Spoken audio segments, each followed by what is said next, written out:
The canopy shatters above his head. Glass tears into his face. 20mm cannon shells rip through the fuselage like a zipper being pulled open. Metal screaming, hydraulic fluid spraying into his eyes. Robert Johnson can't bail out. The canopy won't open, and the German fighter behind him is still firing.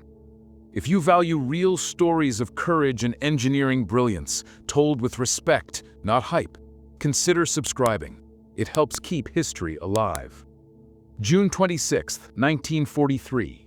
22,000 feet above Nazi-occupied France, a Republic P-47 Thunderbolt, call sign Half Pint, is dying in the sky.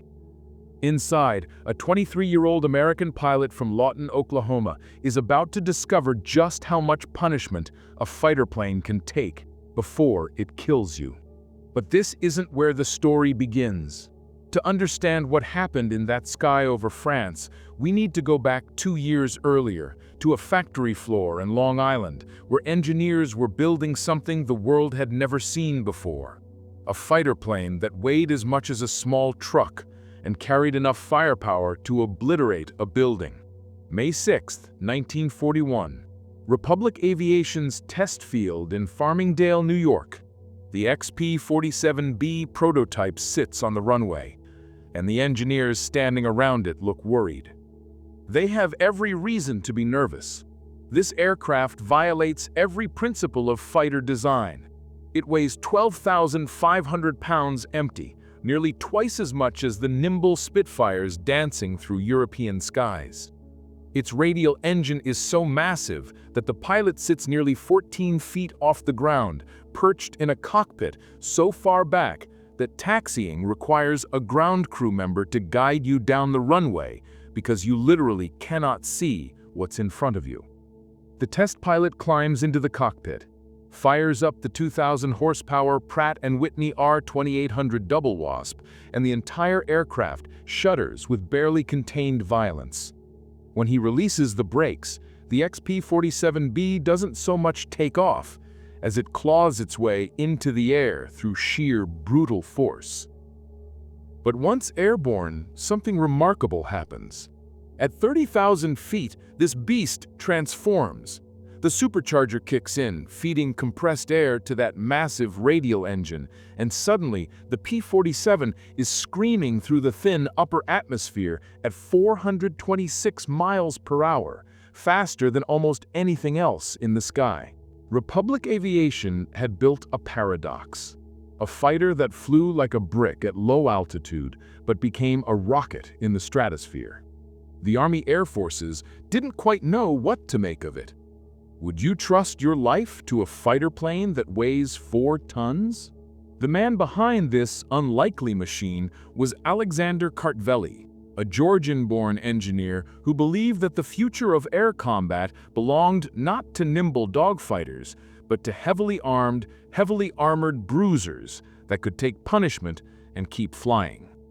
His philosophy was simple: build a plane that could protect its pilot, deliver devastating firepower, and survive damage that would tear other fighters apart.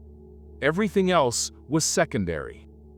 So Kartveli designed the P-47 around 3 core principles. First, armor. Lots of it. The pilot sat behind a 1-inch thick steel plate that could stop a 20mm cannon shell. More armor protected the engine and fuel tanks. Second, firepower. 8 Browning M2.5 caliber machine guns, 4 in each wing, fed by 3,400 rounds of ammunition. When all 8 guns fired simultaneously, they produced a combined rate of fire around 100 rounds per second, a metal storm that could saw a Messerschmitt in half. Third, survivability. That massive radial engine had 18 cylinders arranged in 2 rows. Unlike the liquid-cooled inline engines in Spitfires and Mustangs, you could blow holes through multiple cylinders of a radial and it would keep running.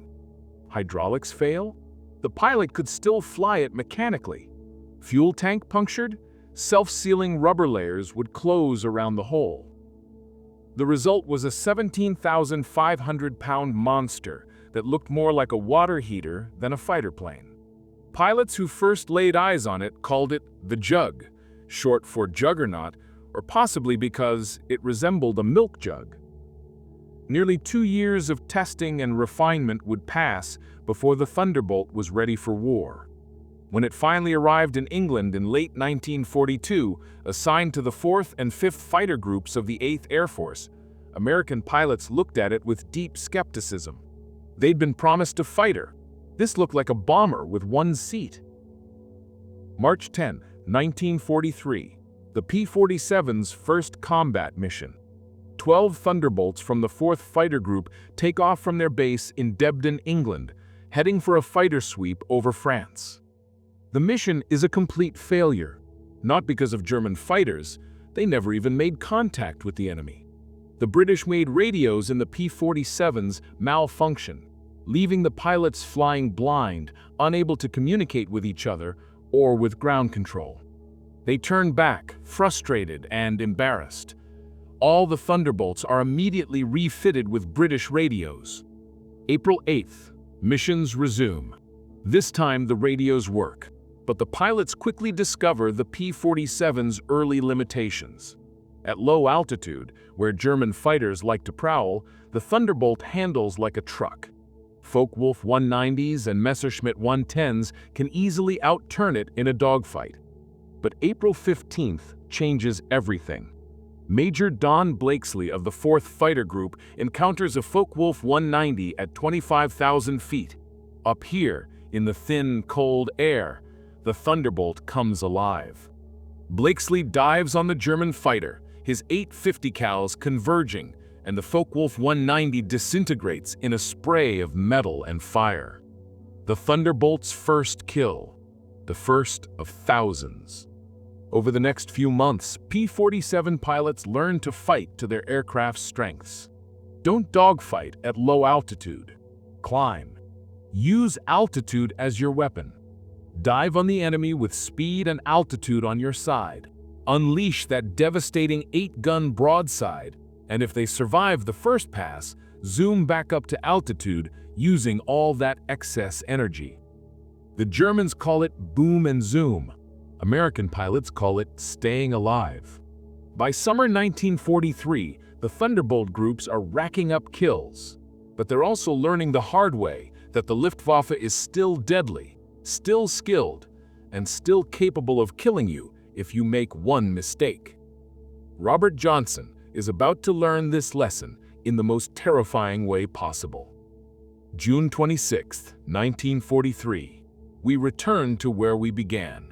22,000 feet above France, Robert Johnson, a 23-year-old first lieutenant from Lawton, Oklahoma, is flying his P-47 Half-Pint as part of an escort mission for B-17 bombers hitting targets deep in occupied territory. Johnson is already a skilled pilot with multiple kills to his name, but today he's made a critical error. In the chaos of a swirling dogfight with German fighters, he's become separated from his wingman. In fighter combat, being alone is a death sentence, and Johnson is very alone. He doesn't see the Focke-Wulf 190 until it's too late. The German pilot, Oberfeldwebel Egon Mayer, one of the Luftwaffe's most skilled aces, has positioned himself perfectly, sliding in behind Johnson's blind spot. The first burst of cannon fire catches Johnson completely by surprise. 20 millimeters, each one the size of a thumb, packed with high explosive, tear into the Thunderbolt's fuselage. The instrument panel explodes. The canopy shatters above Johnson's head, glass shards slicing into his face. One shell grazes the tip of his nose, another sends shrapnel tearing into his right leg. Fire erupts in the cockpit. Black smoke fills the cramped space. Johnson can't see, can't breathe. The P-47 starts spinning, tumbling toward the earth. He tries to bail out, pulls back on the canopy frame. It's jammed, won't open more than 6 inches. His parachute snags on the damaged metal. Realization hits him like ice water. He's trapped inside a burning fighter plane in a death spiral, and there's no way out. Would you keep fighting, or would you simply let go?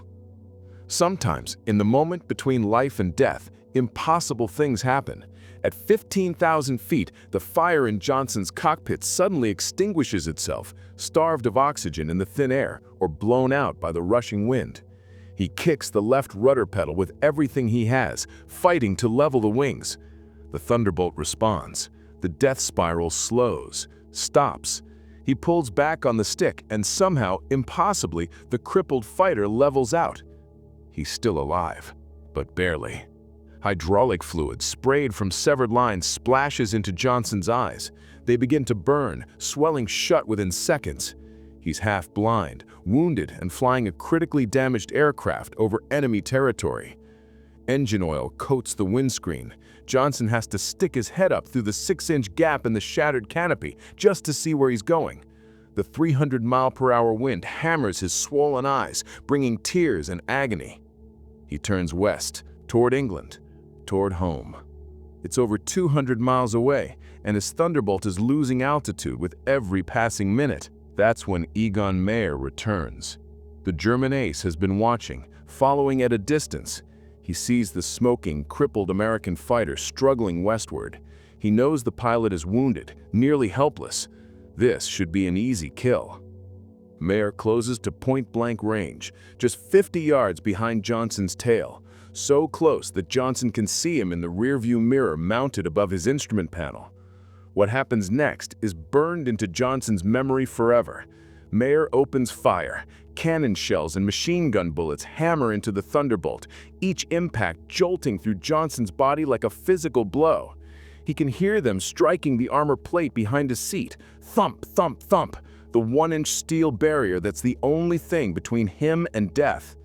Johnson huddles forward, making himself as small as possible, praying that the armor holds.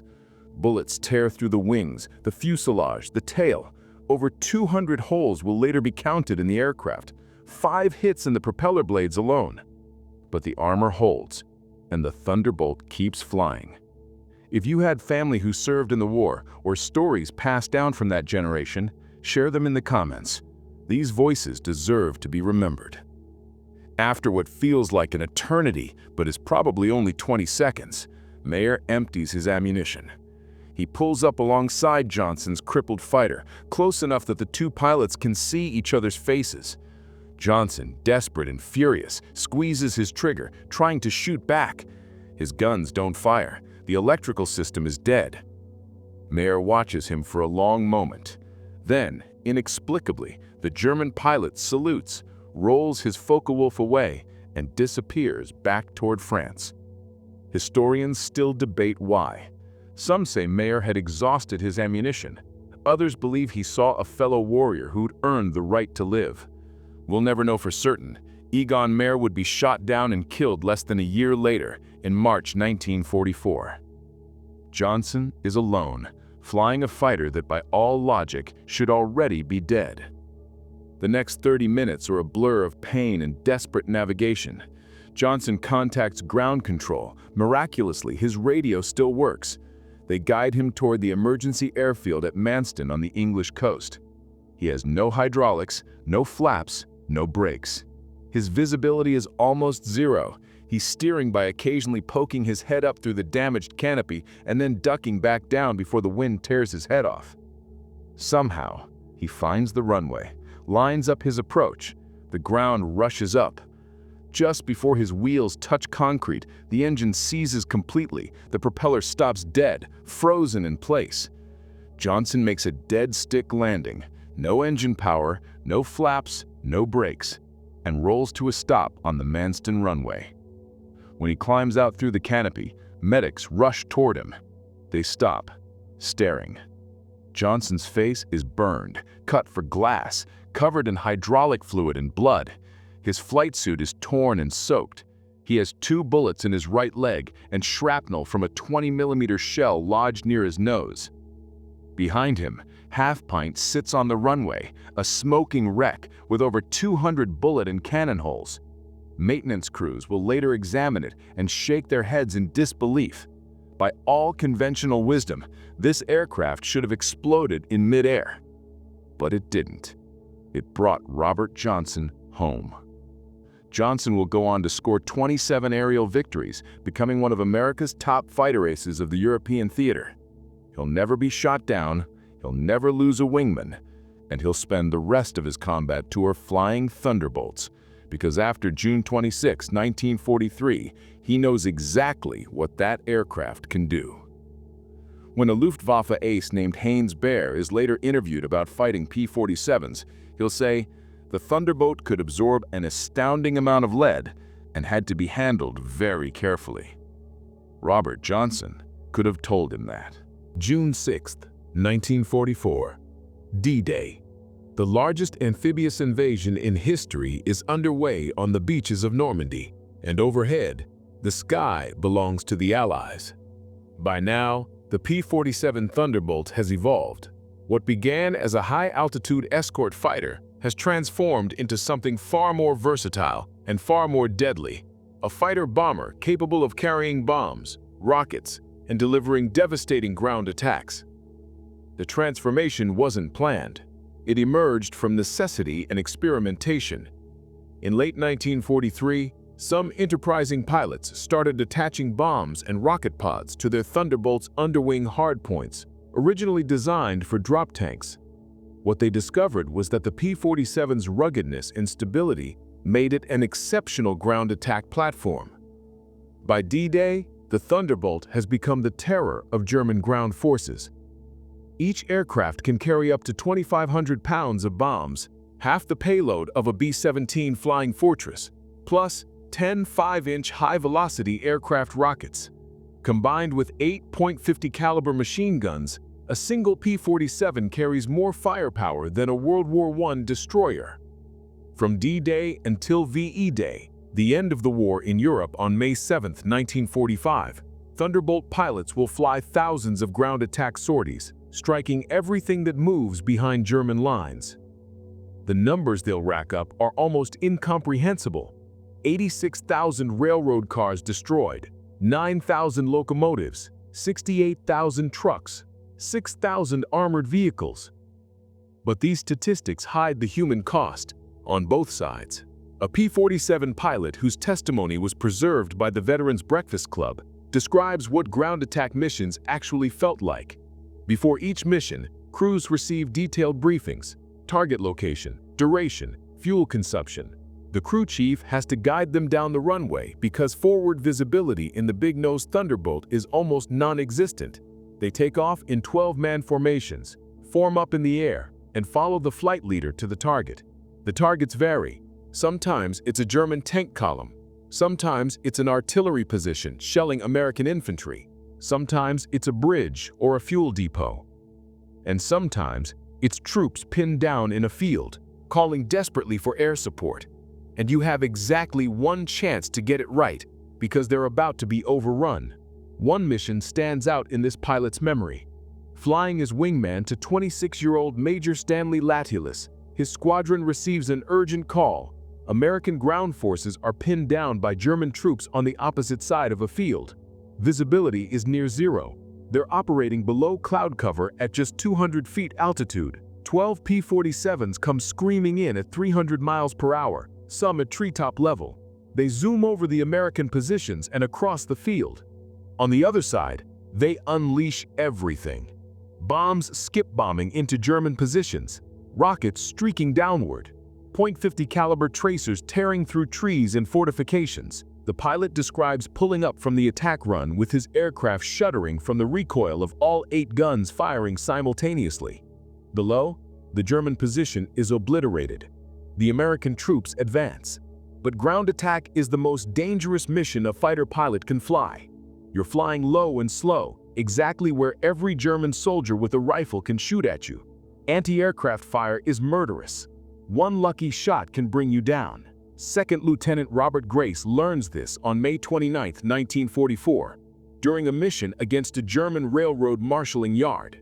Grace is making his first pass over the target at Prum, Germany, when his P-47 is hit by flak, anti-aircraft fire.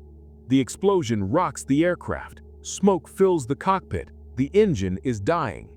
Grace tries to bail out, opens the canopy, tries to stand up, but the 300-mile-per-hour wind slams him back into his seat.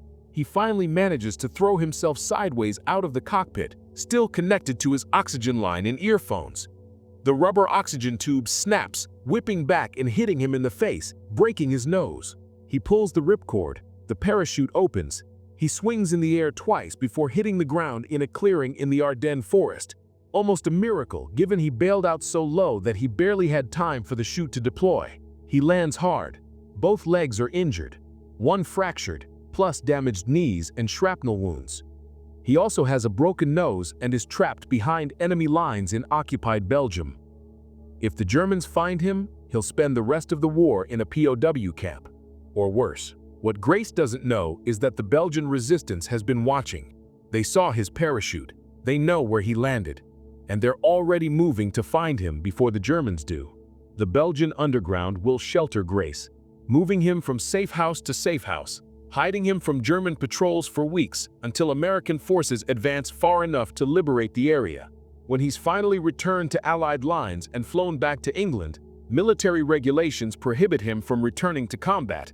Pilots who've been shot down over enemy territory and rescued by resistance networks can't risk being captured again, because under torture, they might reveal the names and locations of the people who saved them. Grace's war as a Thunderbolt pilot is over. But he's alive thanks to a sturdy aircraft that gave him enough altitude to bail out and brave Belgians who risked their lives to hide him. How many people would hide an enemy soldier in their home, knowing that if caught, the Nazis would execute them and their entire family? Not every mission ends with clear-cut heroism. Some leave scars that never heal. The same pilot who flew with Major Latulus describes another mission, one that haunts him decades later. His squadron is on runway alert, 4 pilots sitting in their cockpits at the end of the runway, engines running, ready to scramble if enemy aircraft are detected by radar. It's like guard duty in airplanes. Boring, tense, exhausting. Without warning, 8 Focke-Wulf 198s scream in at ground level, below the radar. They're after 2 heavy bombers sitting in the middle of the airfield, a B-17 and a B-24 that have been destroyed and are waiting to be scrapped. But the German pilots don't know that. They see what looks like valuable targets. The 4 Thunderbolts scramble immediately, but they're taking off into an active air battle happening directly over their own runway. Chaos. German fighters strafing the airfield, anti-aircraft guns firing, Thunderbolts trying to gain altitude and engage. The pilot manages to get behind one of the FW-198s, closes to effective range, squeezes the trigger. His 8.50 cals converge on the German fighter. The Focke-Wulf goes down, crashing just off the airfield. When the air clears and the surviving German aircraft flee, the pilots go out to examine the wrecked FW-190. It's still burning. The pilot is dead in the cockpit, a single bullet through the forehead. He looks about 17 years old. The pilot telling this story doesn't say much more about it, but you can hear it in his voice decades later. This wasn't like shooting down an enemy aircraft in an aerial duel. This was looking into the face of a kid who might have been in high school 2 years ago, who was now being sent up in increasingly desperate missions as Germany ran out of experienced pilots. That same day, the pilot's roommate, Ted Smith, is shot down by flak on a mission.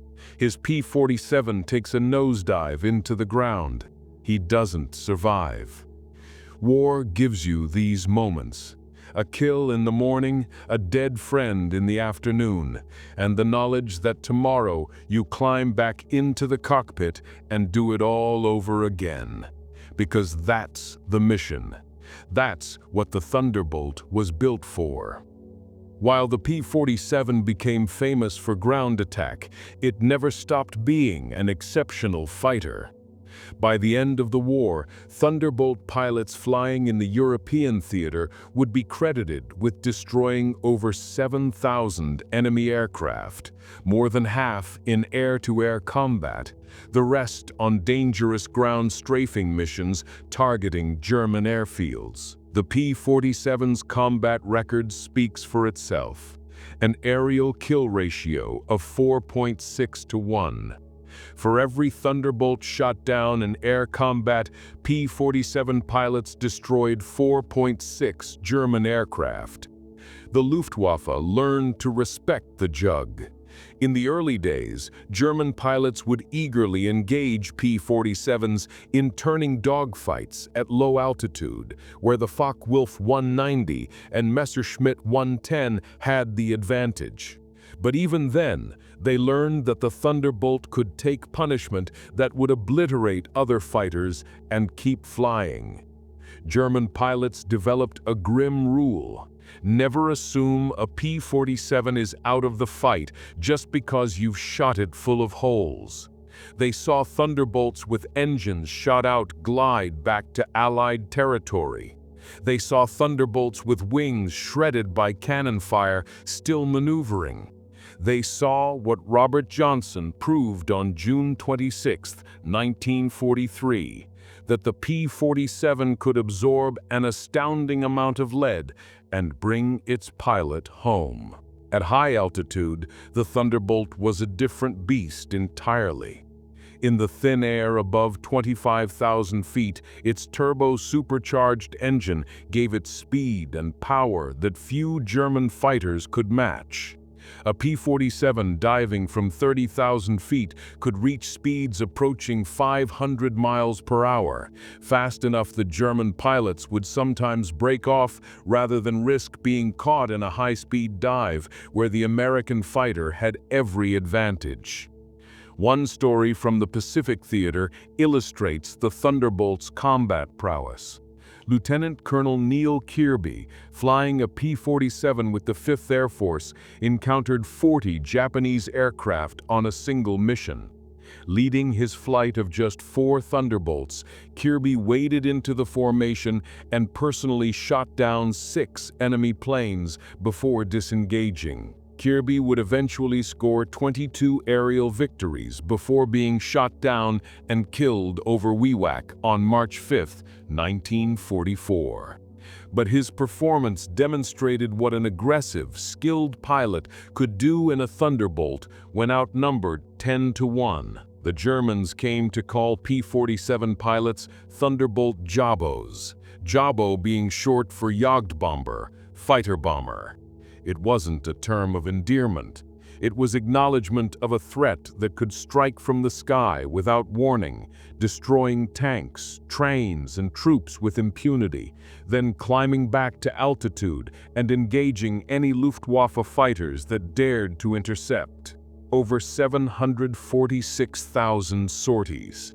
That's how many combat missions P-47 Thunderbolts flew during World War II across all theaters: European, Pacific, Mediterranean. 3,499 Thunderbolts were lost to all causes in combat. That's a loss rate of roughly 1 aircraft for every 213 sorties flown. In an air war where bomber crews faced horrific casualties and fighter pilots had life expectancies measured in weeks, the P-47's survivability made it perhaps the most important American fighter aircraft that most people have never heard of. The North American P-51 Mustang gets more glory. It's sleeker, sexier, and it eventually replaced the P-47 in the long-range bomber escort role over Germany because it could fly farther on less fuel. But while the Mustang escorted bombers to Berlin, the Thunderbolt was down in the mud, destroying the tanks that would have slaughtered Allied infantry, obliterating the trains carrying German reinforcements, and providing the close air support that allowed the Allied armies to break out of Normandy and drive across France. There's a reason General Eisenhower, Supreme Commander of Allied forces in Europe, kept demanding more P-47s, even after the P-51 became available. The Thunderbolt could do jobs that no other fighter could do and survive missions that would destroy any other fighter. 15,665 P-47 Thunderbolts were built during the war, more than any other American fighter except the P-51 Mustang. They served on every front, escorting bombers over Germany, supporting island invasions in the Pacific, flying ground attack missions in Italy, protecting the D-Day invasion fleet. And they brought their pilots home. Not always. War is never that kind, but more often than any other fighter in the American arsenal, when a P-47 pilot got into trouble, the aircraft gave them a fighting chance. By early 1945, the war in Europe is entering its final months. The Luftwaffe is a shadow of its former strength, reduced to desperate defense of German soil. Allied fighters, including thousands of P-47s, roam almost unchallenged over what remains of the Third Reich. Robert Johnson flies his final combat mission on May 8, 1944, exactly 1 year before VE Day. Over Brunswick, Germany, he shoots down 2 German fighters, bringing his total to 27 victories and making him the first American pilot in the European theater to surpass Eddie Rickenbacker's World War I record of 26 aerial victories. Johnson will return to the United States a hero, receive a personal greeting from President Franklin Roosevelt, and spend the rest of his life telling the story of June 26, 1943, and the fighter plane that refused to let him die. He'll live to age 78, passing away in 1998, 55 years after the day he should have died in the sky over France. When asked in interviews why he survived when so many others didn't, Johnson always gives the same answer. He flew a Thunderbolt, and the Thunderbolt brought him home. The P-47 Thunderbolt was never the fastest fighter. It was never the most agile. It couldn't outturn a Spitfire or outclimb a Focke-Wulf at low altitude. But it could take a beating that would obliterate any other aircraft and keep flying. It could carry bombs and rockets and provide close air support that saved thousands of Allied infantry. It could fight at 40,000 feet or tree-top level. It could escort bombers deep into Germany or strafe locomotives in occupied France. And most importantly, it could bring its pilot home. Alexander Kartvel's design philosophy, armor, firepower, survivability, proved correct in the crucible of war. The P-47 wasn't elegant, it was effective. It was a machine built by engineers who understood that the most important performance metric for a fighter plane isn't how fast it goes or how tight it turns. It's whether the pilot survives to fly another mission. 15,663 Thunderbolts, 746,000 sorties, over 11,000 enemy aircraft destroyed in the air and on the ground, German columns shattered, trains obliterated, armor destroyed. But the real measure of the Thunderbolt's success isn't counted in enemy equipment destroyed or missions flown. It's counted in the thousands of young men, American, British, French, Brazilian, Mexican pilots who flew the aircraft in various air forces, who climbed into that cramped cockpit 14 feet above the ground, fired up that massive radial engine, and flew into the hell of combat, knowing that the aircraft wrapped around them would give them a fighting chance. The Thunderbolt kept its promise. It brought them home. And when Robert Johnson climbed out of Half Pint on that Manston runway in June 1943, bleeding and half-blind but alive, he looked back at the bullet-riddled wreck that had carried him across 200 miles of enemy territory, and he understood something that every Thunderbolt pilot would eventually learn. Sometimes the line between life and death is measured in the thickness of armor plate, the redundancy of 18 engine cylinders, and the stubborn refusal of a 4-ton fighter plane to let its pilot die. That was the Thunderbolt. That was the Jug. The fighter that refused to die. If you believe stories like this deserve to be told, like, subscribe, and share this video. You help keep the memory of these pilots and their machines alive for future generations.